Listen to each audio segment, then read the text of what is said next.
Ayam kanibal atau ayam Sumanto biasanya ditandai dengan keadaan ayam yang saling mematuk, bahkan memakan telurnya sendiri.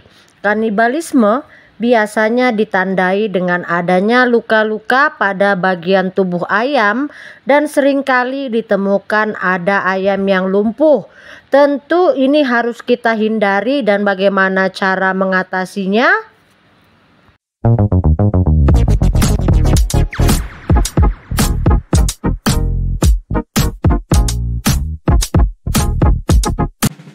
Halo, assalamualaikum, berjumpa lagi dengan saya Citra Siregar dari Kukaro Farm, channel yang membahas seputar dunia peternakan, terkhususnya peternakan ayam kampung.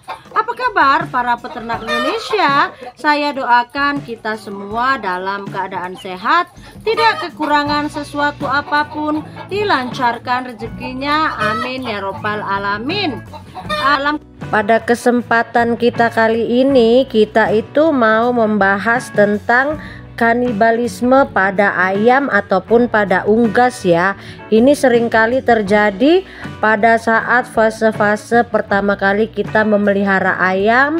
Akibat ketidaktahuan kita, bagaimana sih SOP yang pas untuk ayam supaya hal ini tidak terjadi. Itu juga terjadi pada saya di awal-awal saya beternak ya. Itu saya mengalami kasus yang namanya kanibalisme, yaitu pada ayam pedaging saya yang usianya itu 1 bulan ke atas. Seperti yang kita ketahui, kanibal itu adalah kebiasaan ayam yang saling mematuk, bahkan memakan telurnya sendiri. Ini kalau di bagian ayam indukan ya, itu biasanya ditandai dengan dia memakan telurnya sendiri. Tapi kalau di ayam pedaging, biasanya itu dia mematuk kawannya yang lain, dan bagian yang sering dipatuk itu kalau tidak bagian kepala, itu biasanya bagian punggung. Tentunya kalau kita di bagian pedaging, jikalau kanibalisme ini terjadi, itu biasanya menimbulkan kebotakan. Jadi kalau ayam sudah botak, biasanya kalau kita mau jual juga itu dihargai murah ya sama pengepul ataupun pembeli ayam, karena keadaan ayam tadi itu ya tidak sempurna, bulunya itu banyak botak, terutama di bagian punggung ataupun bagian duburnya ya, itu biasanya sering terjadi seperti itu. Bahkan kalau kasus kanibalnya itu sudah terlalu kronis, itu ayam itu bisa sampai mati ya dipatukin sama kawannya. Itu terjadi pada farm saya di awal-awal beternak, itu sampai tinggal tulang itu ya. Karena kalau udah satu ayam itu melihat temannya itu mematuk dan mereka sudah merasakan darahnya itu yang lain itu bakalan ngikut. Jadi dirame-ramekan ini yang sudah luka tadi, bahkan bisa sampai tinggal tulang belulang ya dimakan satu kandang kalau sudah terjadi kasus kanibal yang kronis. Jadi memang bukan hanya di pedaging, di petelur juga bisa terjadi, yaitu tadi dengan ditandainya ayam memakan telurnya sendiri.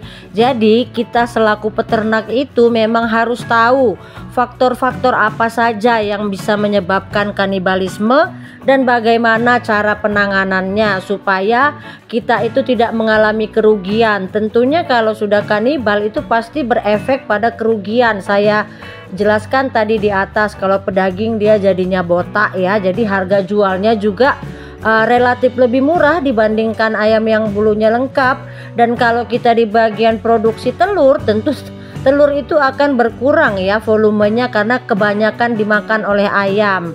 Jadi hal-hal yang perlu kita perhatikan faktor penyebab kanibalisme ini, yang pertama itu kekurangan protein ya, karena kan setiap fase kehidupan ayam itu kan berbeda-beda kebutuhan proteinnya. Seperti fase starter itu kan membutuhkan 20% up ya kalau starter, kalau grower itu di 20 atau 19%. Kalau dia udah di bagian petelur, dia itu minimal 16%. Jadi kalau kebutuhan proteinnya itu tidak terpenuhi, biasanya ayam itu mencari dari sumber-sumber terdekat. Kalau di ayam petelur, dia bisa mendapatkannya itu dari telur ya, karena kandungan telur itu kan banyak proteinnya. Dan kalau di bagian pedaging, dia itu mematuk bulu atau badan kawannya, karena di situ juga mengandung protein. Jadi itu ya salah satu faktor yang pertama, yaitu faktor pakan yang kekurangan protein. Lalu yang kedua, ini bisa diakibatkan akibat suhu kandang yang terlalu panas ataupun populasi kandang yang terlalu padat.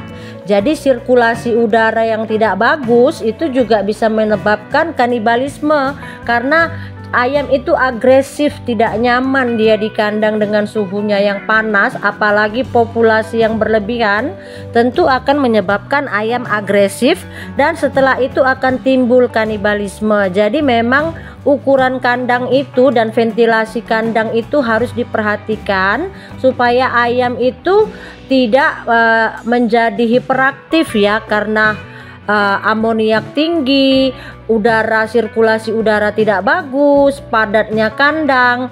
Tentu itu harus kita perhitungkan ya, karena itu juga merupakan salah satu kenapa kanibalisme pada ayam bisa terjadi. Lalu faktor yang lain itu terlambatnya pemberian pakan ataupun minum ya. Jadi kalau ayam sudah sampai kelaparan, waktunya makan itu tidak diberi makan, tentu dia akan cari dari makanan yang terdekat, tidak lain ya kawannya itu tadi, agresif, mematukin kawan. Kalau sudah dipatuk luka itu pasti dimakan sama dia. Jadi memang pemberian pakan dan minum yang tepat waktu ini juga menentukan faktor terjadinya kanibalisme. Jadi usahakan memberikan pakan dan minum itu sesuai waktu dan sesuai kebutuhan. Begitu juga tempat pakan dan tempat minumnya itu disesuaikan, jumlah tempat pakan maupun tempat minum disesuaikan dengan jumlah populasi ayamnya. Karena kalau ayam berebut karena kekurangan tempat pakan dan minum tadi juga akan menimbulkan kanibalisme. Jadi banyakkan ataupun disesuaikan ya jumlah tempat pakannya. Misalkan kalau pakan yang satu feeder itu biasanya 50, kalau populasi Anda 200, sediakanlah minimal 5 ataupun 4 tempat pakan tersebut, begitu juga tempat minumnya. Lalu yang selanjutnya itu apa yang bisa menyebabkan kanibalisme? Tentu saja ke alas kandang ya, alas kandang yang tinggi amoniak. Jadi memang manajemen alas kandang juga diperhatikan, karena kalau tingkat amoniak tinggi itu juga bisa menyebabkan ayam itu bisa kanibal. Jadi alas kandang itu usahakan kering dan amoniak itu ditekan ya, supaya jangan mengganggu pernafasan ayam. Jadi kalau amoniak tinggi selain bisa menyebabkan kanibalisme juga bisa menyebabkan penyakit pernapasan. Jadi itu juga salah satu faktor ya. Lalu penyebab ayam kanibal ini biasanya terjadi di usia 3 minggu ya. Itu kalau kandangnya itu terlalu terang. Biasanya kalau terlalu terang itu pada usia 3 minggu sampai dengan 1,5 bulan, itu juga bisa menimbulkan agresif ya pada ayam, sehingga mereka itu saling mematuk kalau terlalu terang. Jadi kalau udah mematuk berdarah terjadilah kanibalisme. Jadi memang kalau bisa dia di usia untuk pedaging ini ya, di usia 3 minggu sampai dengan 1,5 bulan itu kalau bisa jangan terlalu terang kandangnya. Kalaupun ada ibaratnya cahaya matahari itu bisa kita lapisi sedikit supaya jangan terlalu terang masuk ke kandang, supaya ayam tidak agresif. Faktor yang lain yaitu parasit ataupun kayak kutu-kutu yang ada di badan ayam ya, karena kan kalau dia mengandung parasit ataupun kutu, ayam itu kan bakalan mematuk ya. Itu cara mereka untuk menggaruk. Kalau kita manusia gatal kan kita garuk ya, kalau ayam merasa gatal itu mereka mematuk. Kalau sudah dipatuk berdarah, maka itu akan timbul juga kanibalisme. Caranya kita harus rajin memberikan obat cacing ataupun obat-obat kutu pada ayam kita supaya ayam kita ini terbebas dari parasit. Yang terakhir itu ada faktor genetik, karena memang kalau seperti ayam bangkok, ayam siam itu memang genetiknya kanibal ya, tinggi tingkat kanibalisme. Jadi memang ada juga itu faktor genetik. Jadi kalau misalkan udah faktor genetik ini biasanya kita bisa mengadakan atau membuat potong paruh ya. Usia 3 minggu itu bisa kita potong paruhnya supaya jangan tajam ya.